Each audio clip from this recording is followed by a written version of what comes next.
it's very easy for people to go, I get the idea of an alter ego for Beyonce and Sasha Fierce, right? Because they're performing on a stage, but I'm not really performing.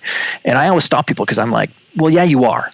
Because you're not performing in the context of trying to get, claps and applause from people, but we're performing in the context of we're all trying to do things to get a result, right? Whether that's launch a business or, start a new venture or become a new parent or whatever. Anytime we're taking on a new role, that new role is typically just fraught with a whole bunch of friction because you're bringing with it this old identity and you're carrying it into a new one. And so the colonel that you were mentioning from Fort Bragg, where I was doing the speech, I was talking to a bunch of Rangers and Green Berets and stuff about building out a super soldier identity for themselves. And then the colonel came out and he's like, we actually walked outside because he's getting a little bit choked up and, he's a colonel. So we went out back and he was like, I'm good at what I do and I'm good at preparing young men to go off to battle. But when I come home, that guy doesn't turn off. I treat my 7-year-old and my 9-year-old the exact same way. And they're little kids. They're not ready for battle yet.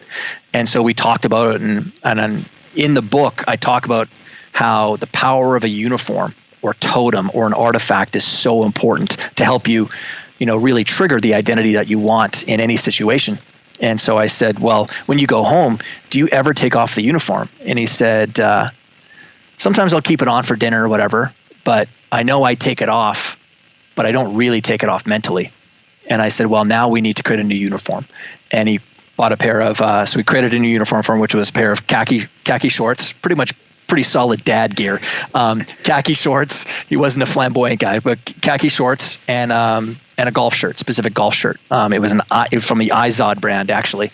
And I said, buy a few of those, and that's your uniform. And now we need to add, just like the military has added so much meaning and narrative around what these uniforms mean, we can do the same thing with this thing. And so we developed that. And I got one of the best emails ever, which was about 2.5 months later. He emailed me. He said, I just wanted to follow up and thank you. But what I didn't tell you was for the previous 9 months, my wife and I had been sleeping in separate rooms. And when I came home, my kids never greeted me at the door. Because they didn't want to be around the angry, yelling dad. And I just want to let you know that for the past 7 weeks, my wife and I have been sleeping in the exact same bed, and my kids now come to the door. And for me, I love helping athletes, but those are the wins that I think are just so meaningful for me.